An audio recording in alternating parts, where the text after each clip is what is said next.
more valuable for the next generation entrepreneurs, youth. We are looking for partners. No problem. Why don't you?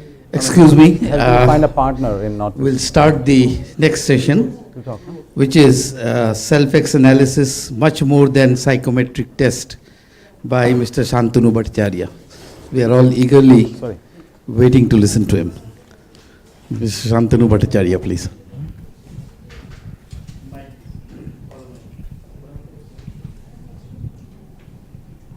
আমার হ্যাঁ এই তো আমারটা নিয়ে যাও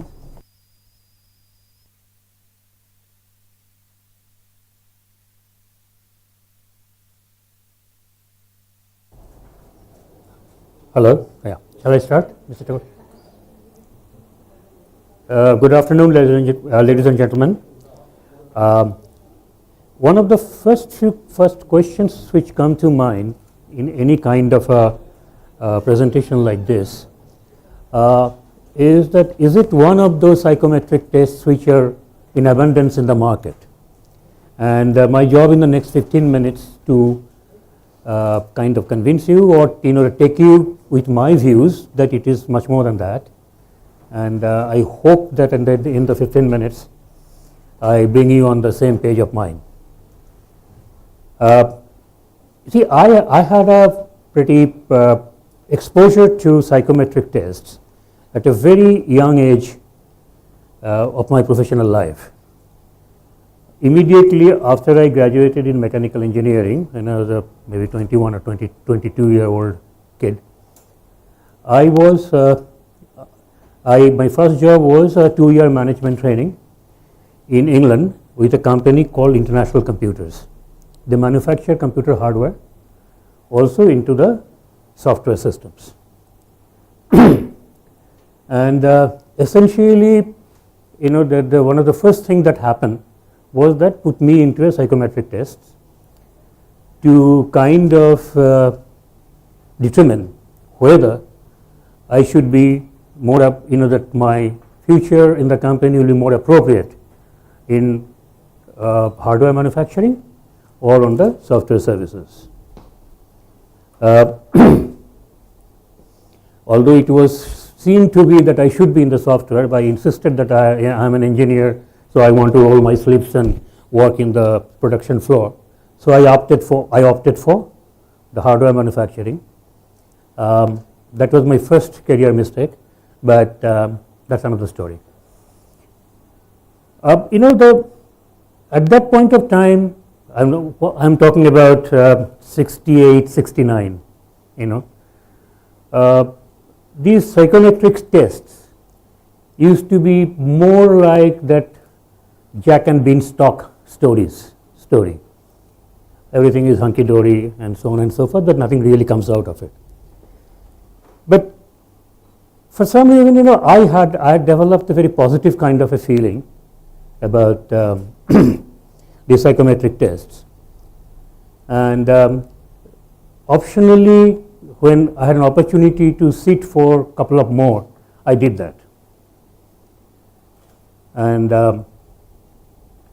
later on, when I came back to India, the next one is, that after a few years stint in the International Computers, I shifted to Tata Motors. In between, of course, Thermax was for a couple of years.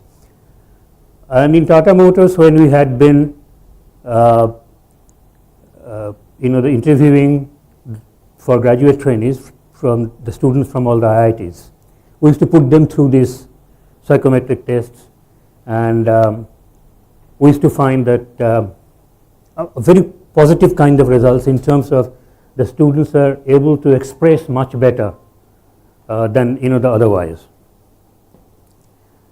From Tata Motors, when then another stint in another Tata company called Rallies, and then I came to Kolkata as the CEO of a company called, at that point of time it used to be Gramophone Company of India Limited, which was HMV, and now it's called Saregama.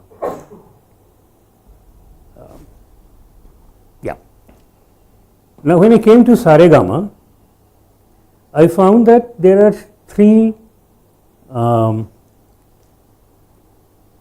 three things that I have to really look at in terms of making the business. At that point of time, Saregama was a sick company. It was BIFR. It's an old company. There's a lot of old kind of people. Very difficult to change them. The advantage or the pluses were only two. One, it's a great company with huge kind of an archival material. Virtually all the music that you can think of was owned by Saregama or the GCIL. And it was a part of a business group, that is that RPG group at that point of time, who had been very, very committed to it. In fact, there are two companies, Mr. R.P. Goenka insisted to be the chairman. One was CESC and another was Saregama. And Saregama was virtually too tiny for Mr. Goenka to be the chairman. So that was a big strength. Now, when it was there that time, I felt that there are three things that I have to set right. One is that the biggest revenue source of Saregama used to be acquiring the Hindi film music rights. That would be about 85 to 90% of the turnover.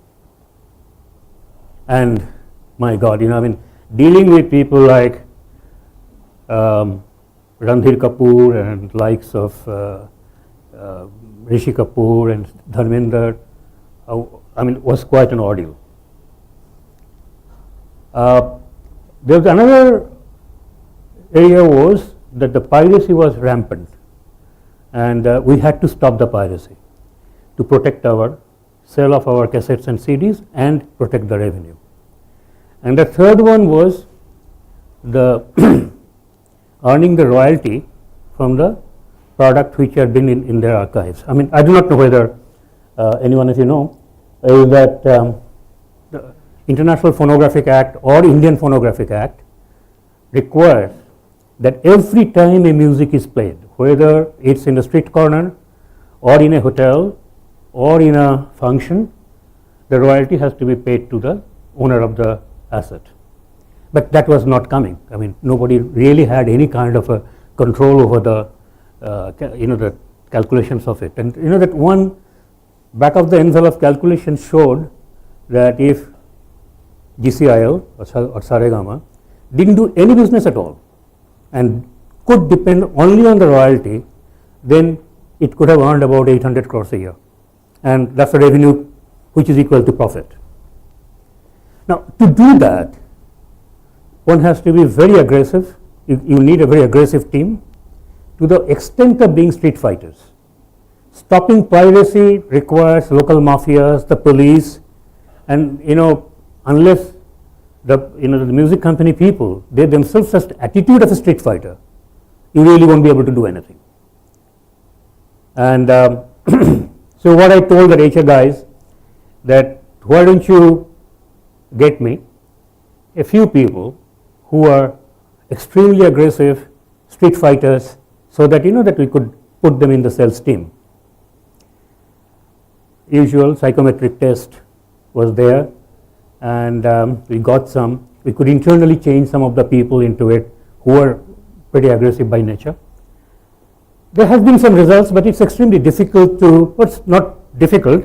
It's quite a job really to make some in the existing organization, that to a sick company, to change people from their current positions to another position.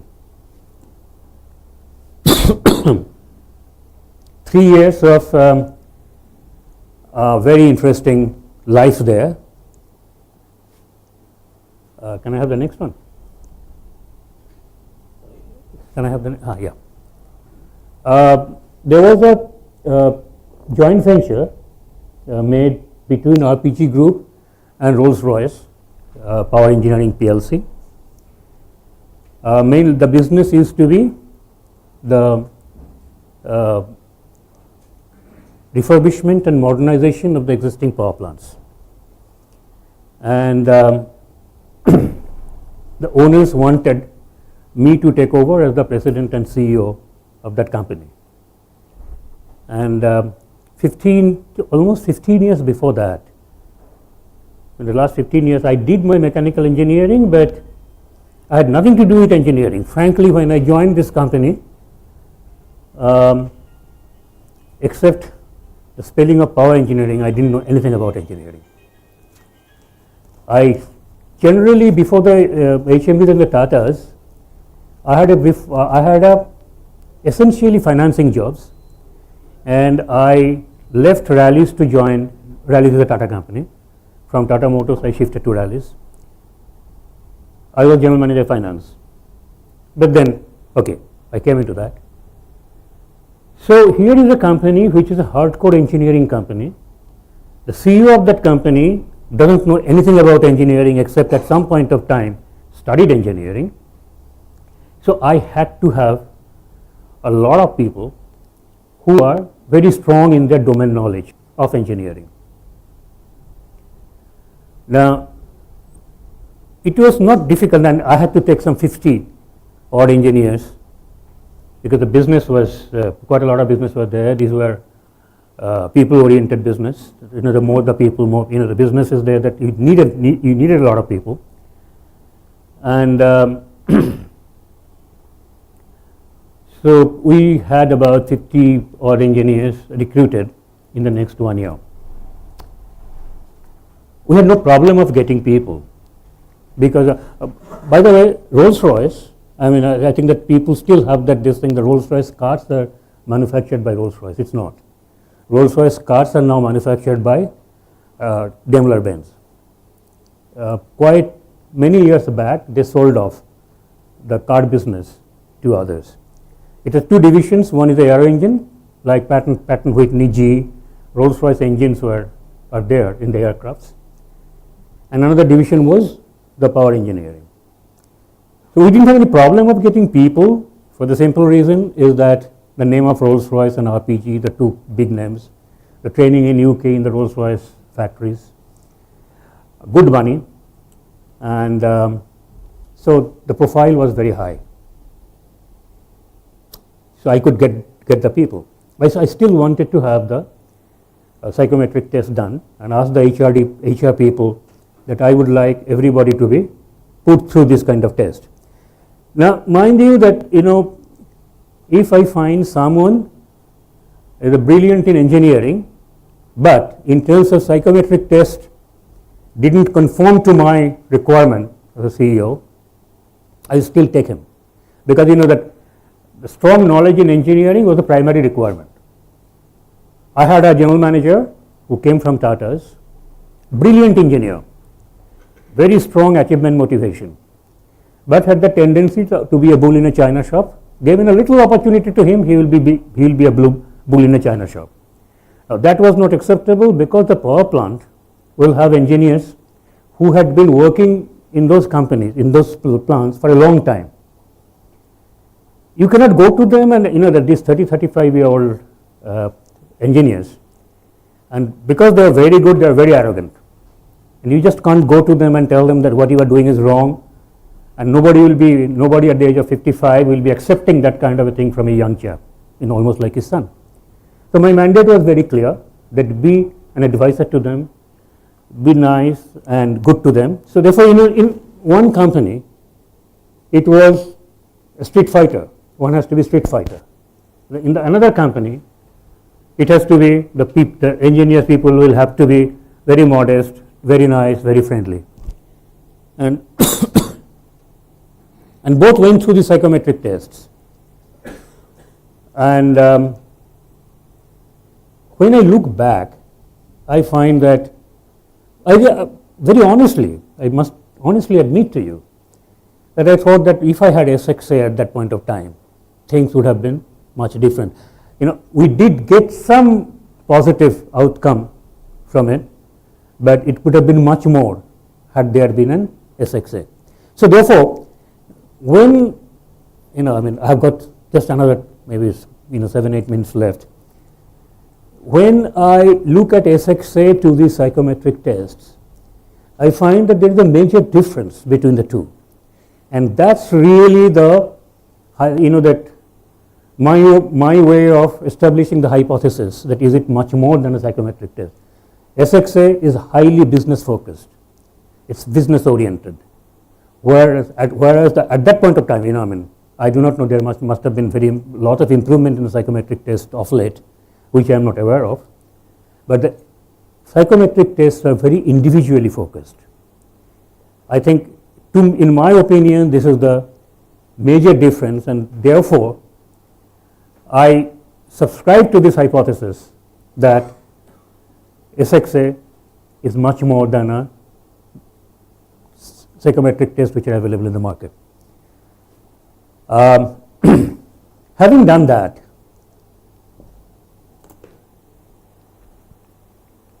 sorry, where is that highlighter? Another question, sorry, in that before I move to, I just want to take little time about the validation process, because in any case about this kind of test, that another question that asked, does it conform to validation? Is it a valid test or an invalid test? And I wanted to spend a little time on that. But before that, SXA, I find, can really work very well with at every stage. At 21, 20-year-old, 22-year-old, I graduated in engineering from Shibpur, that's the Bengal Engineering College, Shibpur. A young boy, Bengali boy of 22 years old, first job in UK. I don't even understand most of it what these people were telling, and so extremely shy about interacting with people. This kind of test has given me that confidence, because it gets that confidence about oneself, and I was I could improve quite a lot in terms of my communication with these people. So it can help the young engineers, the young management graduates coming out of the institutes to face the interviewers, to face the outside world and express themselves much better than otherwise. With the two examples of the two companies that I had been responsible for, even at the at the professional stage, it helps quite a lot in terms of putting the right man in the right slot. So therefore, I think SXA is all pervasive. I wanted to do this validation thing. Yeah, this is my my summary test results. And how do I validate? How do I know that this particular test has not been a waste of time for me? I mean, it takes 10 minutes.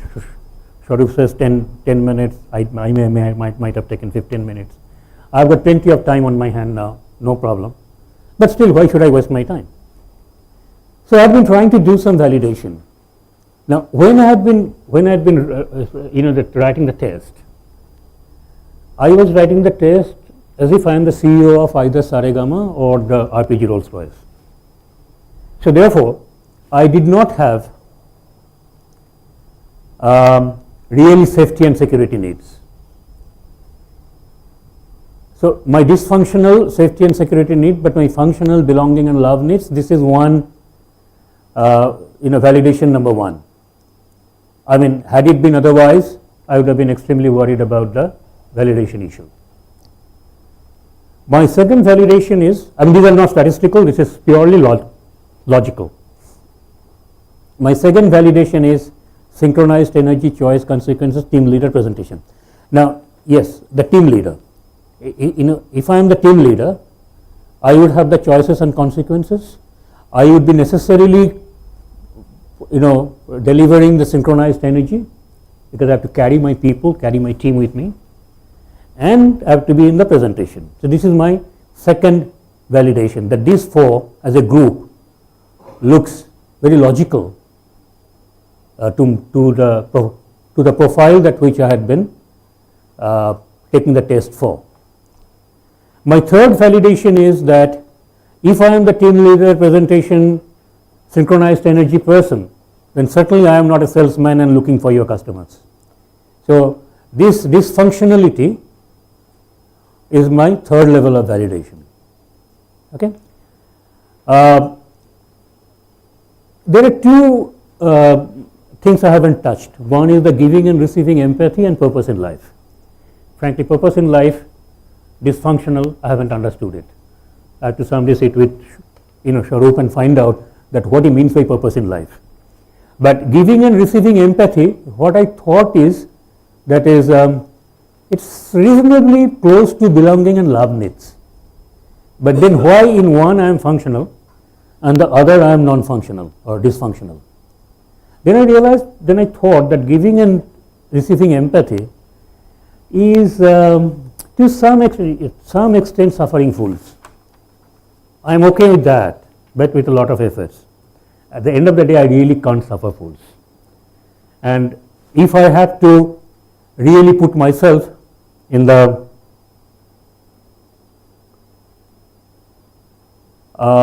in a situation that I have to suffer fools, then it will be dysfunctional for me.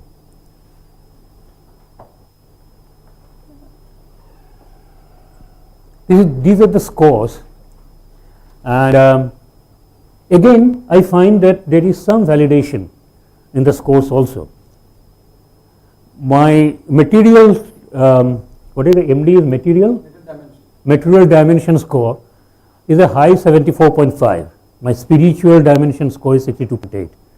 That fits in with myself. I am certainly more materially oriented than spiritually oriented. Another validation is that if you look at B, I'm sorry.